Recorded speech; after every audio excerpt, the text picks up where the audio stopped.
Belsola. Bonjour. Maire de Port-de-Bouc, permettez-nous de vous adresser nos meilleurs vœux, nos vœux les plus sincères de la part de toute la rédaction de Maritima, à vous ainsi qu'à vos administrés, bien sûr, tous les Port-de-Boucains. Quel souvenir gardez-vous de 2020 qui est dans le rétro désormais? Alors, année de joie pour vous, une nouvelle élection. Félicitations, mais année compliquée aussi parce qu'il a fallu tout de suite gérer, on commence par peut-être la situation sanitaire, mais aussi des incendies très vite dans votre mandat, ces incendies terribles qui ont ravagé tout ce côté-ci de l'étang de Berre. Est-ce que vous retenez comment vous avez vécu cette période-là, un peu, alors à la fois montagne russe comme ça?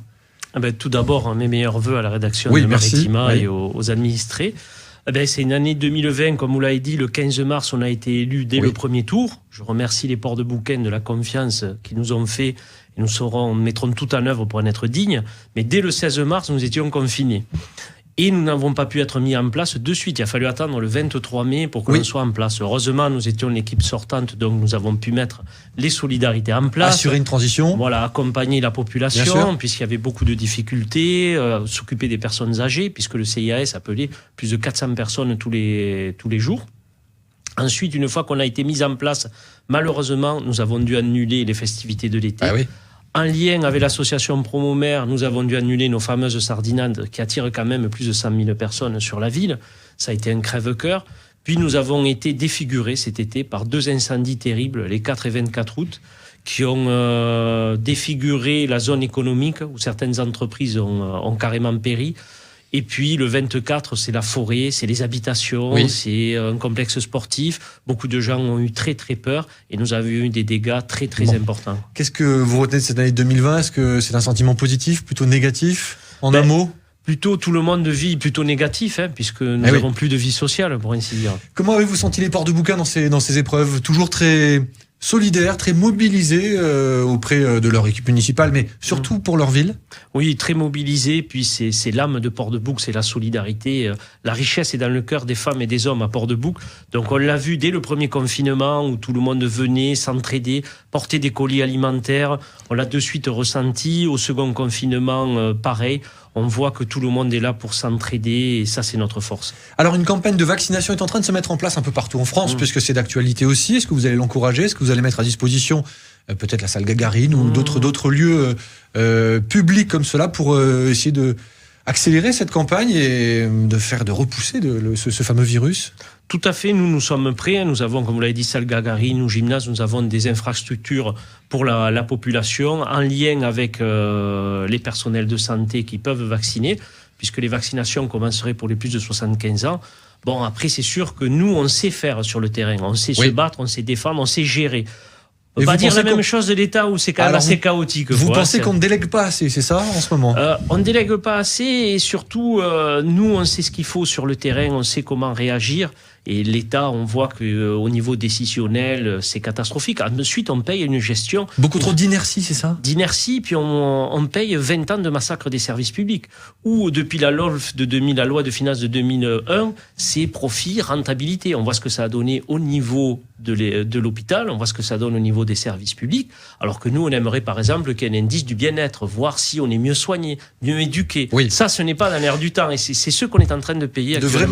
De vrais marqueurs d'amélioration du cadre de vie. Société, le cadre de vie et pour la population et pour l'humain. Actuellement, c'est le profit, la rentabilité. On se tourne vers 2021. Je ne vais pas vous demander comment vous l'envisagez. Personne ne sait. Il y a beaucoup d'incertitudes.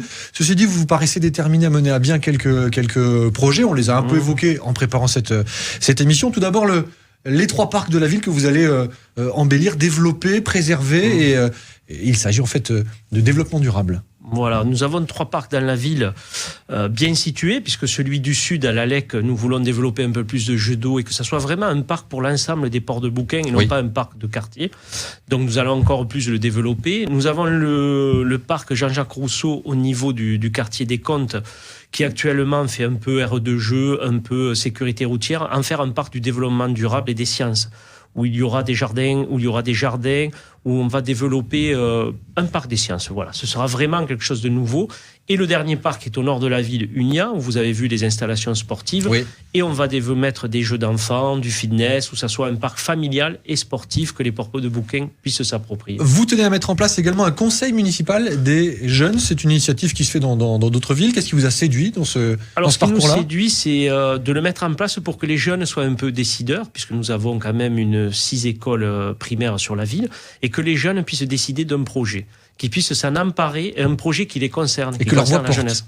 Voilà, et qui commencent à devenir des petits citoyens, des acteurs de leur vie. D'autant que l'éducation, c'est un domaine que vous connaissez bien dans la mandature précédente, notamment la cité éducative aussi, ça part du même principe. Tout à fait. L'éducation, mettre l'éducation en avant. L'éducation, ça se développe toujours au niveau du primaire. Il y aura beaucoup de choses qui vont se développer dans l'année. On a eu aussi, au niveau du collège, la classe des cadets de la sécurité civile, où 16 enfants, 8 garçons, 8 filles ont pu intégrer grâce à ce programme-là. Donc vraiment, beaucoup de choses vont être faites pour les enfants, et ça, c'est vraiment très bien. Vous allez mettre l'accent sur les logements pour les seniors aussi. Voilà, sans oublier nos plus anciens, puisqu'on a une forte demande d'anciens qui vieillissent, qui nous disent, on est dans les lotissements, on voudrait revenir en centre-ville, donc on va réserver dans certains endroits des immeubles où les seniors pourront venir s'installer. Voilà pour quelques projets, on ne peut pas tout égrener bien sûr pour 2021. Non. Un mot tout de même sur cette année qui arrive. Alors beaucoup d'incertitudes, je le disais à l'instant, Monsieur Belsola, mais de l'optimisme tout de même, premièrement. Et est-ce que vous sentez un redémarrage économique tout de même ? Qu'est-ce que vous allez mettre en œuvre pour faciliter ce redémarrage économique ? Alors au niveau de nos commerçants, là où nous avons des beaux commerciaux de la ville, nous leur offrons un trimestre de loyer pour les aider, pour repartir. Nous ferons tout, on a envie de revivre, on a envie de reprendre une vie sociale normale.